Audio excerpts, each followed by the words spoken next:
Ahora al menos sí que... Bueno, buenas tardes a todos y bienvenidos a este agosto clandestino y a este café con hielo. Gracias, Gemma, gracias Santos Ochoa por abrirnos las puertas. Vamos a hablar con un amigo de este festival, pero incluso un amigo, más amigo de lo que uno pensa, ¿no? Porque leyendo su biografía me he dado cuenta que coincidimos en el espacio-tiempo hace 26 años, nada menos, pero no nos hicimos caso porque la naturaleza es sabia. No estábamos maduros para conocernos. Y una vez nos hemos conocido, pues yo creo que es ya la tercera vez que presento un libro en agosto clandestino, sí, un libro siempre el mismo, sí. Y un libro además que abunda en algunos de los temas recurrentes en la obra de Josu Moracho, que son, bueno, incluso desde el título, incluso la idea de colectivo, ¿no?, que tienes en Enjambre.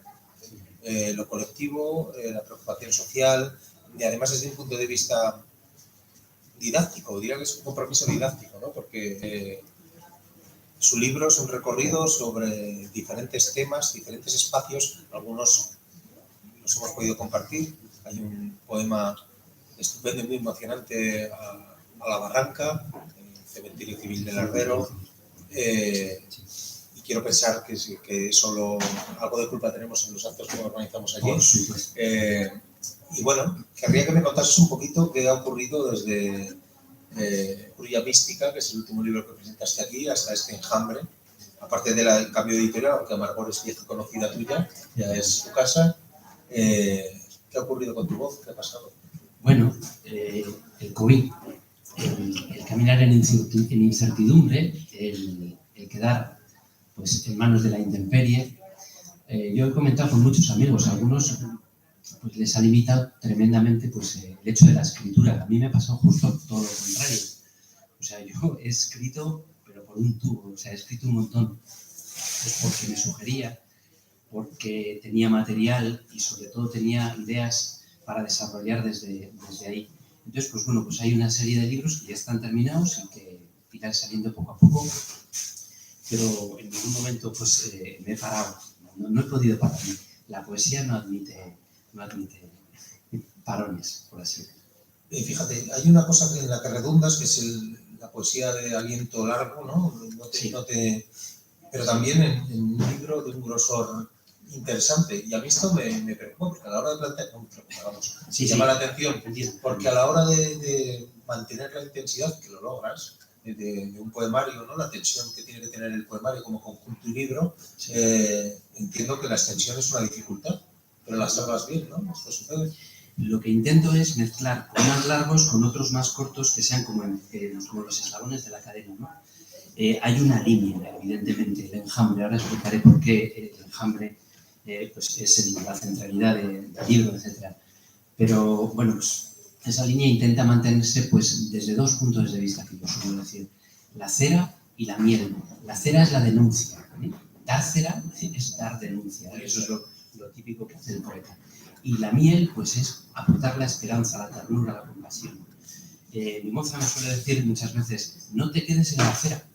Si solamente hay denuncia, va a faltar el impulso para salir de ese pozo negro, de ese agujero, etcétera, etcétera. Tiene que haber posibilidad de salvación, tiene que haber por lo menos un amanecer apuntado. Eso es la mía. Y de hecho, en tu poesía, no voy a decir esto, pero yo creo que ahí lo voy a decir. Sí. Hay un peso filosófico grande siempre, ¿no? Y esto que hablas casi del yin y el yang, de la esperanza, bueno, la mano abierta, la mano cerrada, ¿no? Sí. Está ahí, ¿no? Desde siempre en tu poesía. Los dos lobos, ¿no? Ese que ganará, el que desarrolla el bien o el que desarrolla el principio del mal. Pues ganará aquel que alimentemos, evidentemente. Pero es la sabiduría popular.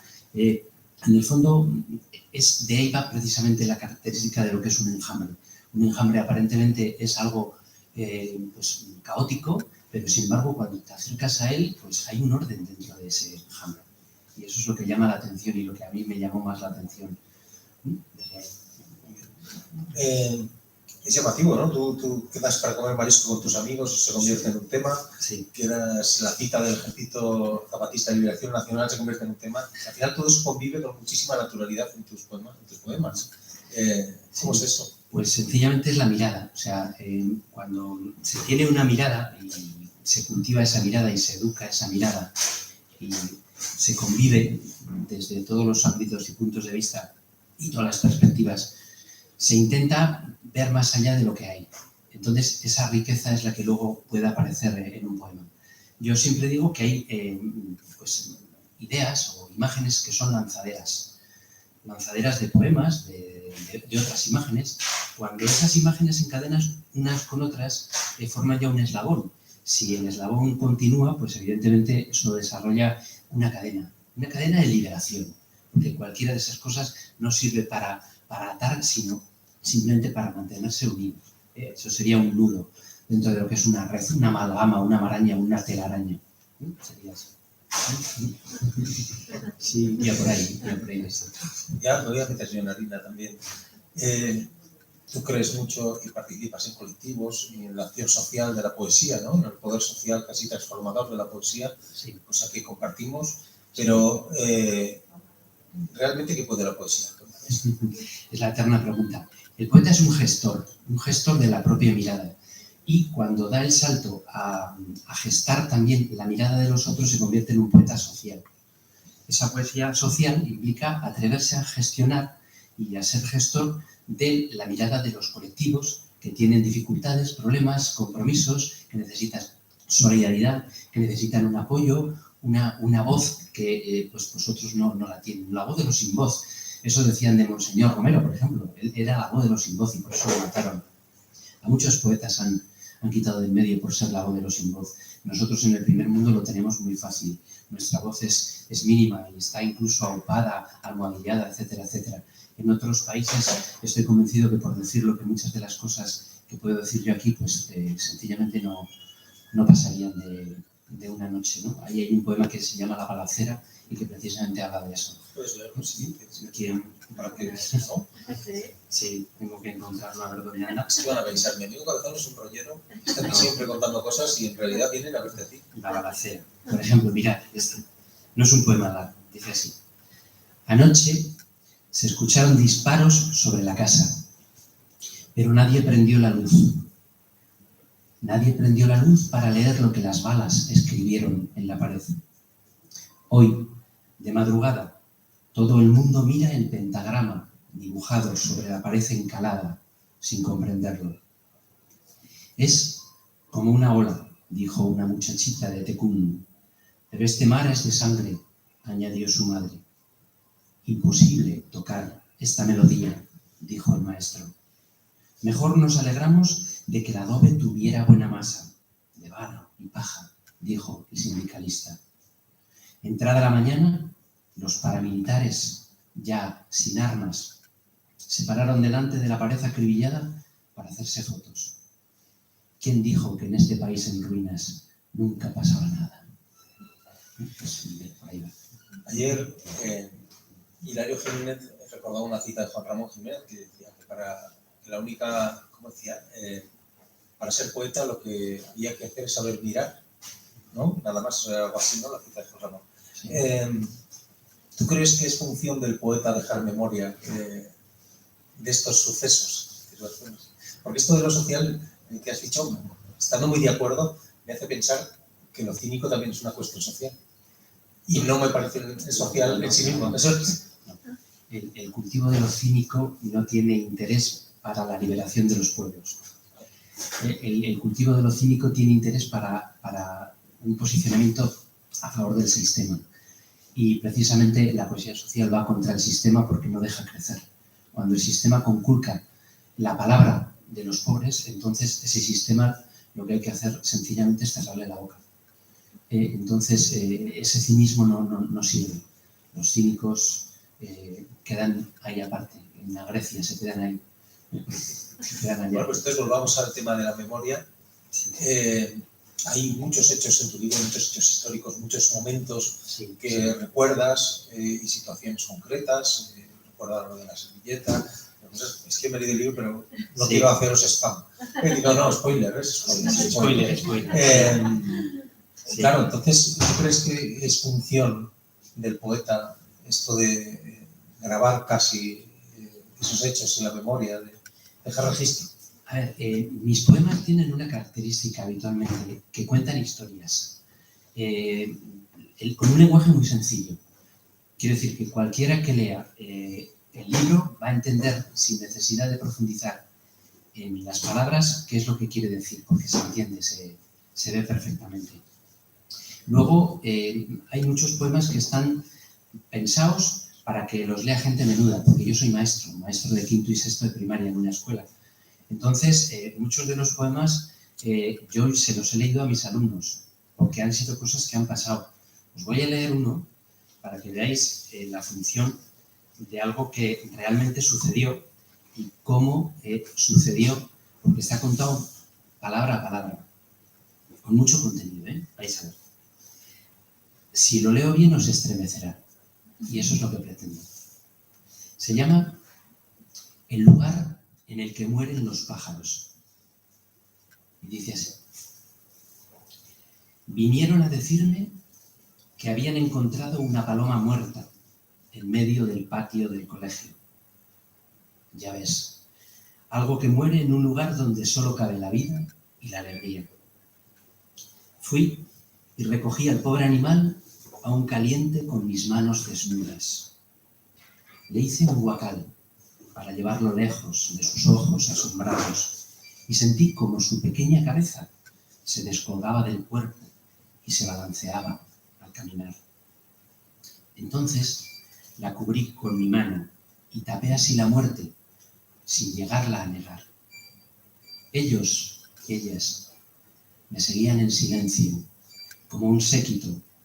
Yo leía en sus ojos las preguntas que no me hacían. ¿Y ahora qué? ¿Y ahora dónde?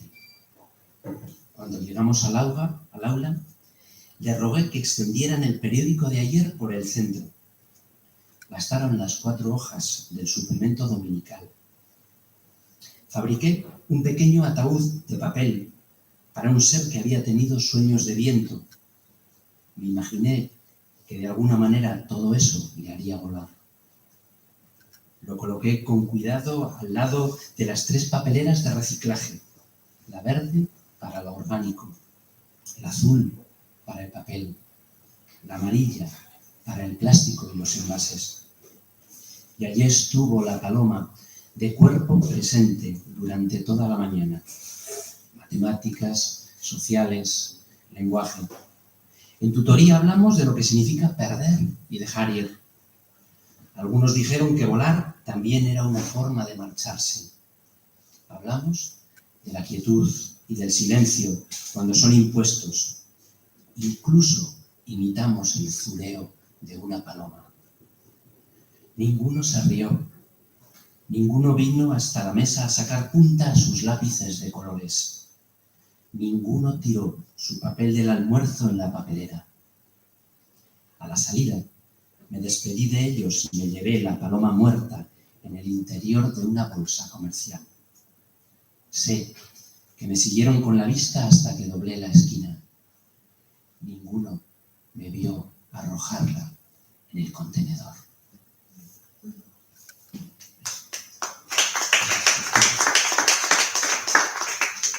Creo que esta pregunta, pero quiero que no os quede mal, O sea, que ya sabéis que tengo fama de hacer trampas y no... Dale, voy a ver agua para esto.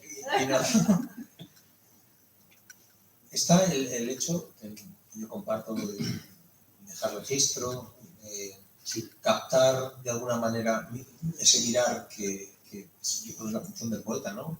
Mirar y contar un hecho extraordinario que pasa desapercibido a la mirada de... sin embargo, claro, en el propio prólogo, Miquel, muy atinadamente, y te voy a tirar de tu prólogo. No lo he leído, yo no me salto los prólogos.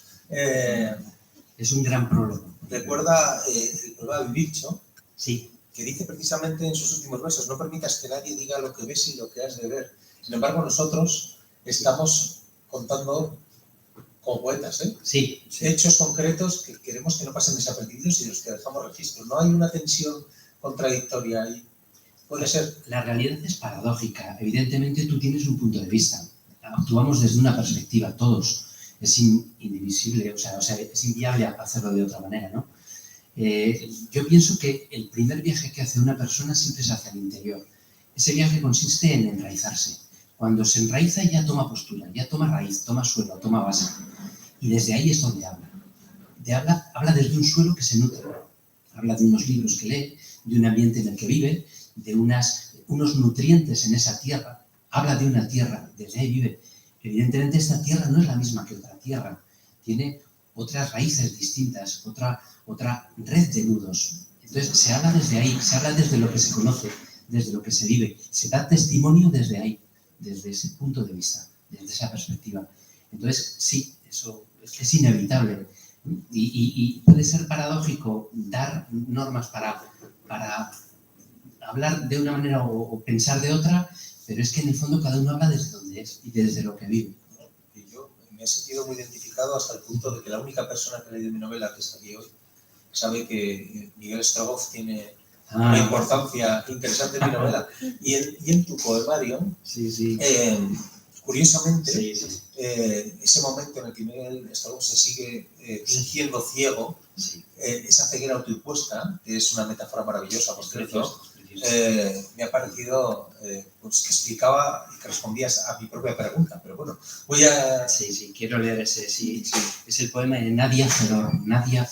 ¿Habéis leído todos Miguel Strogoff? Porque esto se leía de chavalines. Hay 3 personajes en Miguel Strogoff que son fundamentales. Miguel Strogoff, que es el correo del zar, Nadia Fedor, que es la mujer, la moceta con la que se encuentra y le acompaña en el viaje, también cuando se queda ciego, y el malvado Iván Ovarev, que es el que le causa la ceguera y asesina a su madre, etcétera, etcétera. Y entonces un poco cuenta, pues aquí, esa escena. Yo me acuerdo, por supuesto, de leer el libro, pero luego vi una película y entonces la escena es maravillosa.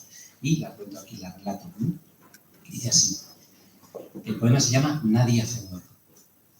Lago Baikal. Nadia Fedor, cansada del camino y agudada de ser los ojos de Miguel Strogoff, el hombre a quien Iván Ovarev le ha arrebatado la vista, quemándolos con un cuchillo al fuego de una hoguera, se sienta sobre una piedra y descalzándose mete los pies en las templadas aguas del Baikal.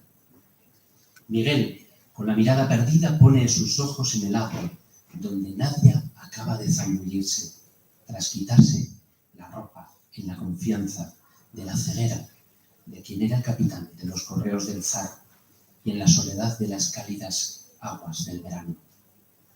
Cuando Miguel llora escuchando el chapoteo, las lágrimas barren de sus ojos el último atisbo de ceguera y la luz azul del Baikal penetra en su interior y la inmensa desnudez de Nadia Fedor ocupa el centro de su mirada y la hermosura de la muchacha estalla como una flor de primavera en el centro mismo de su corazón. Y cuando Nadia Fedor parece sospechar algún cambio en aquellos ojos que lleva cuidando las últimas semanas, Miguel Strogoff retira la mirada y la devuelve al abismo. Hasta terminar de cumplir su misión, seguirá fingiendo que permanece ciego, pero su respiración ya nunca vuelve a ser la misma. Eso de la respiración es brutal. No puede respirar igual después de haber visto en la integridad a una persona hermosa en toda su desnudez. Y no solamente la desnudez física, no puede respirar igual. Island Berg, gran poeta turco, decía que la poesía era el erotismo, lo demás ya era otra cosa, no era poesía. Posiblemente tendría razón. Bueno, yo creo que ya más o menos he intervenido lo suficiente como para que te retrates un poco, Bueno, pero aquí estás entre amigos, sí. Entonces tampoco hacía falta. Así que, ¿por qué no os voy a leer unos cuantos, alguna cosita por ahí. Algunos, muchas gracias. A ti, de verdad, ha sido muy bonito, la verdad. Y desde ahí. No ha habido nunca trampas, ¿sí? No. Voy a empezar por un poema que tiene una cita de Antonio Orihuela, en honor a Fernando y a Yosune, que hemos estado hablando antes de Antonio. Pues la cita dice así: veo lirios acuáticos agitarse en el instante fijo de una ropa del Pérmico, una roca del Pérmico. Entonces, el poema dice: veo lirios acuáticos, el título es así.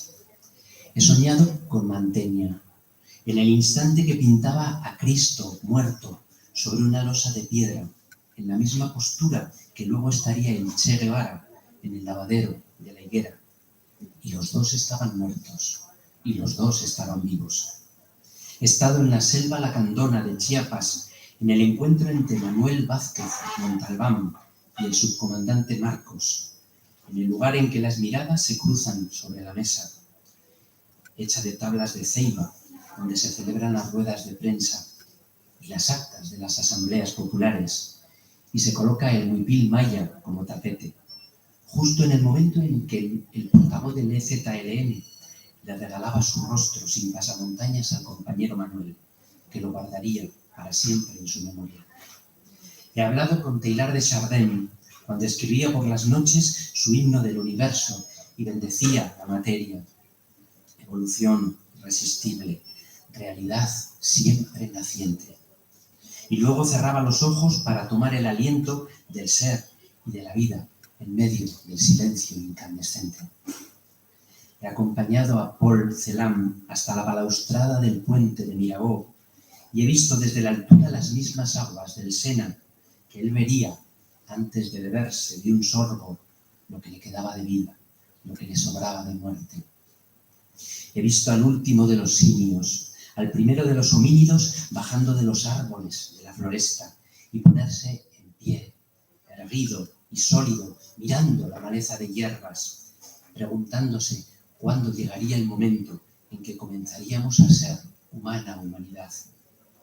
He visto a Romero en el instante en que en medio de la consagración la bala del fusil le atravesaba el pecho, empapando de sangre salvadoreña la teología de la liberación, la voz de los sin voz, el evangelio de la buena noticia de los empobrecidos y el Cristo obrero y campesino.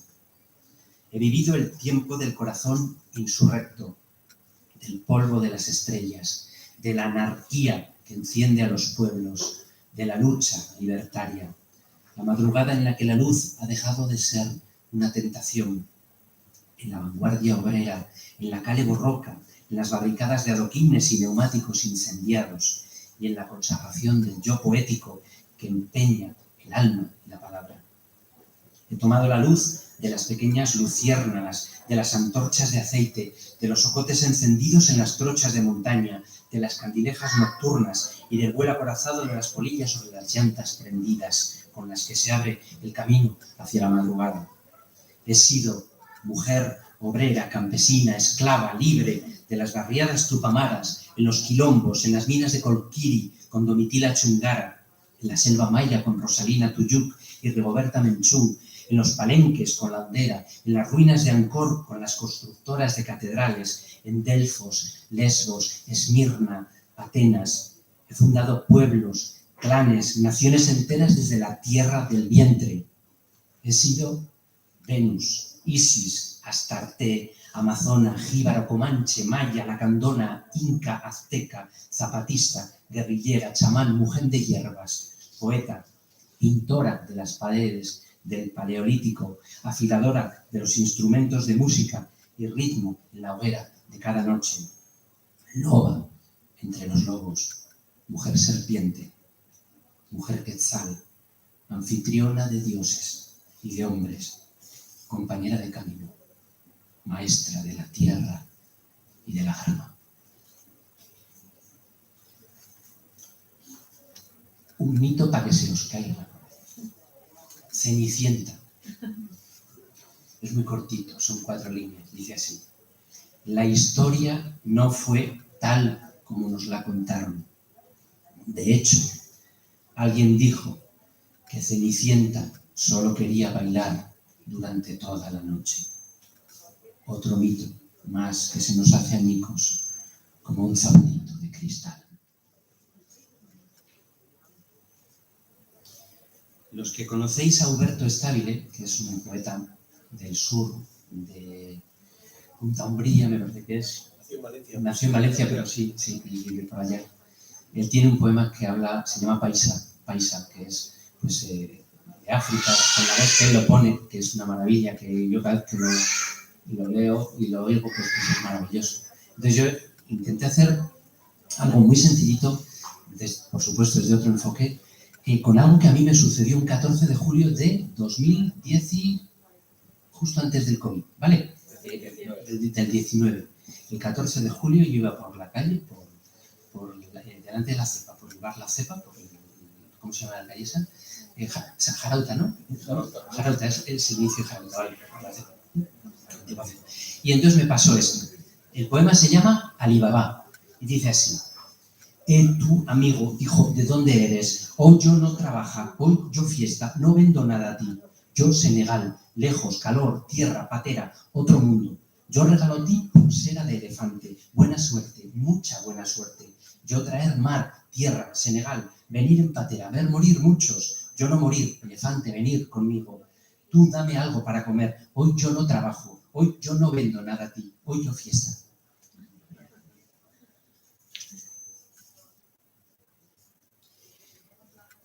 En esta próxima década, la especie humana desforestará el Amazonas, acabará con los osos polares, el lince ibérico, los pingüinos, las jirafas, los elefantes. Declarará ilegales a las personas que no piensen de acuerdo a los cánones establecidos. Sustituirá la miel de las extintas abejas por cremas de cacao y cacahuete y por nutrientes hechos con las pieles de los muertos por el hambre. Bendecirá el despido libre de los trabajadores, la sanidad privada y la propiedad de ese recurso llamado agua. Establecerá como religión los mandamientos del neoliberalismo, santificará sus fiestas partis, expropiará el canto de las golondrinas, los vencejos, los gorriones. Derribará sus nidos y de paso las barriadas populares que molesten a su vista. Convertirá el mar en una isla de escombros y la tierra en una montaña de basura. Y si pueden, nos meterán los residuos radioactivos en píldoras azules en los antros del consumo. Entonces, recordadlo, los inútiles de siempre, los fascistas de toda la vida, los chaquetavueltas y pantalones de pinza escondidos en sus búnkeres con aire acondicionado, brindarán con champán francés, caviar ruso, mientras en un circuito cerrado de televisión ven el último capítulo de la serie, la destrucción del mundo. Eso, o hacemos algo.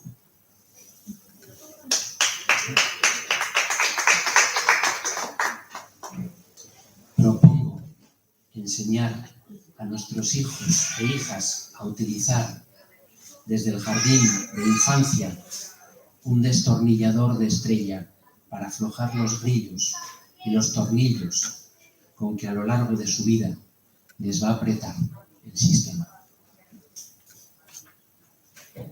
El grillo, otro poema real, una herencia de mi abuela. Recuerdo aquella vez en que de alguna manera un grillo se coló en casa. Fue a la hora de dormir que nos dimos cuenta. El grillo jugaba con nosotros al escondite. Era sentirnos llegar, y se callaba. La abuela juraba que si nos quedábamos quietos le oiríamos reírse.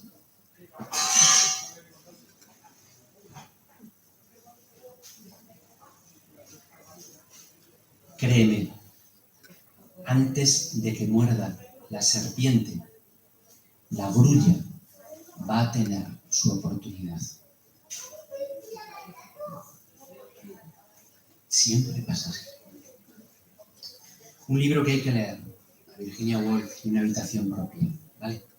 No os lo perdáis. Hombres, mujeres, chicos, grandes, menudos, todos. Este libro hay que leerlo. El espacio propio. Ahora viene la pedrada. Una habitación propia. Una habitación con vistas, un loft, un adosado, un apartamento en la Riviera o en el centro de Manhattan, una dacha, una cueva reformada, un lugar en el mundo, una finca rústica, un lado al lado de mi gente, un castillo en Selva Negra, una casita de chocolate o de otro sabor, un cortijo, una masía, un baserri, un caserío, un pazo, una habitación en Arles, un pedazo del paraíso, un trocito del cielo, un hueco debajo de la escalera, una tarima donde dormir, un jargón, un camastro, una caballa en el lago, un asiento en el tren. Joder, Virginia, cómo nos hemos pasado. Sí. Carta de ajuste, otra cita de Antonio. Dice, al sur los consumidores, al sur los consumidos, al norte los consumidores. En un poemita que se llama Carta de ajuste y que yo titulo también el mío Carta de ajuste con otro enfoque evidentemente. ¿Cómo se llama?, le pregunta a la niña rubia cuando en la tele se ve la imagen y ponen un queso de colores. Carta de ajuste, le digo. Y al instante me acuerdo del poema de mi hermano, Antonio, en el que dice y deja las cosas geográficamente claras para que todos nos hiciéramos las preguntas. ¿Dónde está la frontera de ese norte y de ese sur que no admite centro alguno? ¿Dónde acaban los cinismos, las ambigüedades y comienza el verdadero hambre, la necesidad, el expolio y la violencia? Están los depredadores y los depredados, los cazadores y los cazados, los policías y los ladrones. Toda la vida hemos jugado a eso sin hacernos preguntas. Y al cortahilos, y al bote-bote, y al tú la llevas. ¿Lo qué? ¿Qué me llevo? Si yo nunca me he llevado nada. Y cuando los policías son los delincuentes, y cuando los depredadores son tus viejos compañeros de colegio, y cuando el bote se lo llevan los de siempre. Carta de ajuste. Y la niña de Poltergeist mirando a la pantalla en la que por no verse no se ve ni la realidad nuestra de cada día. El sentido de la palabra enjambre, desde mi punto de vista, hace referencia a la realidad. La realidad es un enjambre. Cuando nos acercamos al enjambre, lo primero que oímos es un ruido. Los que tienen el sentido del sonido muy, muy lúcido y muy fino, saben que ese ruido es un la. Es un la. Es el mismo ruido de fondo que emite el fondo de los planetas en el universo. Quiero decir, cuando los radiotelescopios del SETI, que son los que observan si hay algo más allá de nuestras fronteras, y lo que viene es un sonido, ese sonido es el la. Si ese la se interrumpiera con una frecuencia determinada, alguien estaría enviando sonidos binarios y significaría que de alguna otra parte algo nos está llegando, que no somos nosotros. Eso no se ha producido y posiblemente no se producirá. Aunque, como decía Carl Sagan, sería un desperdicio que con tanto espacio no hubiera alguien más decente que nosotros. Ciertamente. Bueno, ese sonido de fondo es lo primero que vemos o sentimos cuando nos acercamos al enjambre.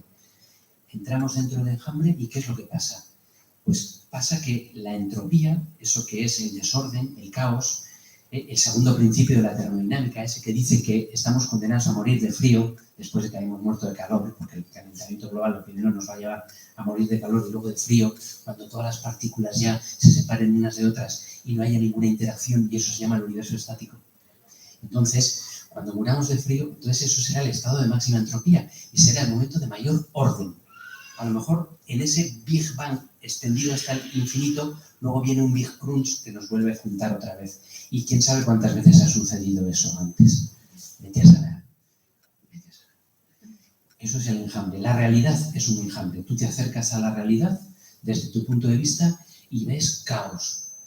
Pero penetras en la realidad, penetras en el enjambre y ves una estructura.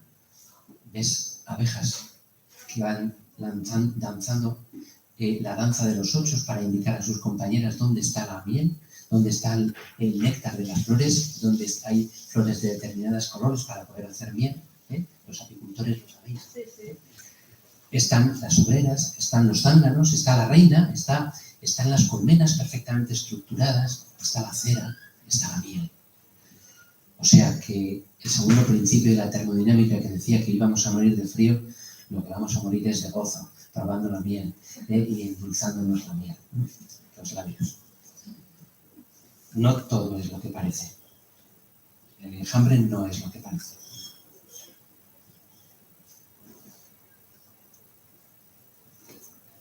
La cuarta dimensión. Fue un alumno de 11 años el que me preguntó por qué no es posible la cuarta dimensión. Y yo, como tantas veces, me quedé sin palabras. Las buenas preguntas de los alumnos curiosos suelen robar las palabras a los maestros de escuela, de primaria. Yo les había hablado del punto matemático desde el que surgió el Big Bang, de la recta como unión de puntos, del área como superficie limitada e indelimitada, del volumen como el encuentro de un largo, un ancho y un alto. Pero él quería un punto exterior a todo eso. Él quería un plano que abarcara ese espacio. Él quería atravesar el espejo y salir, como Alicia, por el otro lado, a un mundo en otra parte, dentro de sí mismo, posiblemente. Yo pensé que aún era muy joven para que entendiera los puntos de fuga, los paradigmas y los cambios de era. Muy joven para las sinusoides y las perspectivas desde las que la vida cambia, como en un agujero de gusano. Así que les propuse bajar al patio a demostrar la teoría de las cuerdas, o el principio de la indeterminación, sin contarles el final de la historia, o el teorema de su propia incertidumbre en la intemperie de la vida cotidiana. El saber o el no saber, como un balón de reglamento. No me hicieron caso. Me hablaron de dimensiones espaciotemporales, de seres venidos de otros mundos, de universos paralelos. Me hablaron de partículas de Dios, a mí que soy un buscador eterno, de fotones y de quarks, de ecuaciones que no entendí y que ellos lucían en sus camisetas. Dios igual mc². ¡Dios! ¿Por qué nada ni nadie puede salir de un hoyo negro? ¿Qué es una onda electromagnética y qué tiene que ver con el juego del Fortnite con el que ellos juegan? ¿Por qué no podemos superar la velocidad de la luz? ¿A dónde fue a parar la pelota que Einstein arrojó aquel día en el tren de la relatividad? Todas estas y otras preguntas son las que me hacen en clase. De verdad, ¿eh? Os leo... Ay, espera, este lo quiero dejar para el final, pero que no se me pase. Os leo ahora este. Sí, esto sí. De abajo, ¿verdad? Sí. ¿Sí, no? Sí, mejor. Sí, vale. Cuevas. De repente encuentro un sendero nuevo a la cascada, dice Raymond Carver. Sí. Vale, sí, vale, perfecto. Este lo he apagado y ya está. De repente, dice Raymond Carver, encuentro un sendero nuevo a la cascada. La primera vez hablé de cuevas con ella. Me contó que un día había estado en una en la que cabían 200 caballos en su interior. Yo le dije que en el viejo puerto conocía una que podía dar albergue a 1000 ovejas. Entonces ella me dijo que no siguiéramos por ahí. Así que yo dejé que se abriera entre nosotros una densa cortina de silencio. En un momento determinado se fue al lavabo y ya no regresó. Yo me imaginé los 200 caballos en el interior de la cueva. ¿Quién los habría puesto ahí? Amores frustrados, los tenemos todos. Sí, Pita, por eso hemos cambiado. Sí, va, sí, mejor, vale, sí, bien, ahora mejor. Bueno, estamos llegando casi al final, ¿eh? Me faltan 2. Y luego ya os libero de que me escuchéis. Si queréis hacer preguntas, me podéis hacer. Bacongo, dice así. Dice un proverbio bacongo que el corazón humano no es un saco en el que se pudiera meter la mano. A veces, cuando en la vida metemos la mano en el viejo saco de arpillera, descubrimos nuestras manzanas podridas, o el clavo ardiendo que nos herirá, o nos pica la serpiente interior del desasosiego, y salvo que alguien nos aplique de inmediato el antídoto, morimos. Morir es dejar que nuestro corazón se transforme en piedra, cuando su cometido es ser de carne, para que en él habite la ternura. Solo alguien que actúa con el corazón puede meter la mano sin temor a herirse ni a venir en el saco de otro corazón. Es importante no tener miedo a las serpientes. Y el último que os quiero leer es este. ¿Sí? ¿Sí? Yo creo que son las palabras que son hirientes y entonces la potencia aérea y sabréis cómo acaba esta. Bueno, este se llama Sócrates. Me gusta terminar con este, ¿vale? Porque tiene algo especial. Va, Sócrates, ¿eh? De la selección de Brasil. El de la selección de Brasil, el que tiraba los penaltis con el talón. Sí, hombre, claro, por supuesto. Me encuentro con Sócrates en el puesto de helados de la angarilla del parque, a donde llegan los autobuses desde el centro de la ciudad. Le dejo pasar y escucho que pide un cucurucho de limón. Mientras suelta unos dracmas sobre la mano del heladero, me acerco al oído y le digo: solo sé que no sé nada. Entonces él se para y me mira desde detrás de sus ojos profundos y me dice: prueba el de limón, está bueno. Y luego añade: conócete a ti mismo, tontolaba.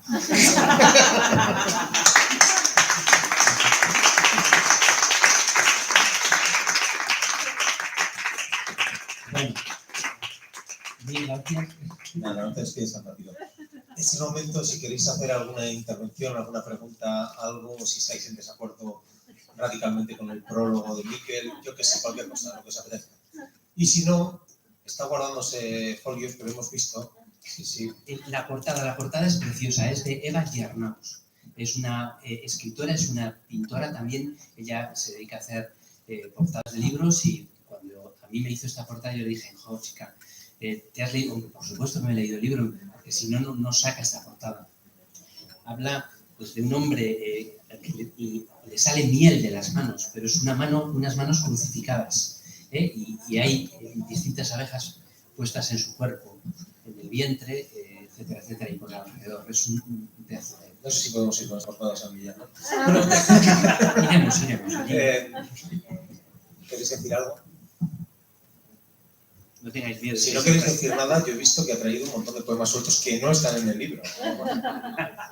No, esto era para la presentación, pero como me has hecho una presentación tan alucinante, te voy a contar una cosa, sin más. Mira, hoy en la revista de Fábula la última revista de Fábula, 43 creo que es, Evelyn, que es una de las que es buenísima, hizo un artículo sobre lo que os voy a contar yo ahora, ¿vale? Y entonces dije: joder, si es que está aquí, o sea, ella ha hecho el artículo y cuando yo le vea le voy a decir: mira, este poema va para ti, efectivamente. Dice así: Al-Azif, es una palabra árabe, dice así: de noche, cuando la oscuridad puede palparse y se convierte en certidumbre y en espesura, los insectos parecen ponerse de acuerdo para llenarlo todo, con un rumor que crece desde un eco vacío. Ese rumor en árabe se denomina al-azif, ella lo cuenta. Y es como un murmullo ensordecedor que te va atrapando y envolviendo hasta recordarte que tú también formas parte de la noche, que tú también eres parte de ese eco vacío, o sea, de ese enjambre. Al-Azif es el título que en Arabia se da al libro supuestamente escrito por Lovecraft que trata acerca de la ley de los muertos y que nosotros conocemos con el nombre de Necronomicon. Lo habréis oído. Un libro maldito y perdido, imposible de descifrar. Al-Azif es también el nombre que podríamos darle al sonido que se produce en el interior de un enjambre. Al-Azif. Yo creo que sí. Creo que va a ser un buen regalo para Evelyn y decirle que este poema le va a inspirar. Ahí va a tenerlo grabado y se lo diremos. Muy bien. Una grandísima persona y una grandísima poeta también. ¿Queréis decir algo? Qué convencidísimos estáis. Qué fantástico. A mí me gusta mucho cómo se implica. Isabel. Nada, Jesús, me gusta mucho cómo te implicas humanamente en lo social desde el fondo de ti y a la vez te implicas tú en la parte que llevamos pues oscura en momentos, ¿no? El poema del pájaro con toda la explicación a los niños y no ven cómo luego lo arrojas sin más al contenedor, ¿no? Sí, porque hay que ser Pero, sí, bueno, ese contraste, ¿no?, de dulzura y de sensibilidad y luego la realidad con la que a veces funcionamos a nivel práctico, ¿no?, alejándonos también de nuestro propio conocimiento y espíritu. Pero Sí. momentos podemos ser fríos, Sí. en lo práctico también, y el desnudarse, que el poeta se desnude también en lo oscuro suyo, pues me gusta mucho y me parece que eres muy fiel a ti mismo y a la humanidad. Gracias. Pues eso, aunque te parezca mentira, me lo han enseñado personas como tú, que están implicadas hasta el tuétano en un montón de historias. Desde tu feminidad, desde tu compromiso en Chiapas, en El Salvador, en Cuba, en Nicaragua y con todos los pueblos y personas con las que te rozas. O sea que unos aprendemos de otros. Gracias, Isabel.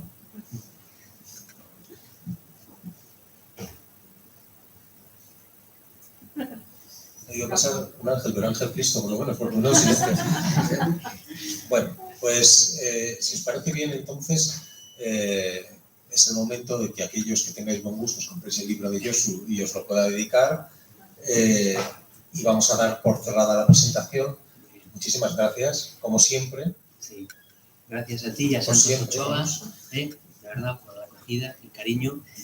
Y recordaros que a las 7:30 seguimos en la biblioteca, hoy con Antonio Lombillo y Patricia Calpes, África, y ahí os lleváis unos cuadernitos muy bonitos de firmados libros.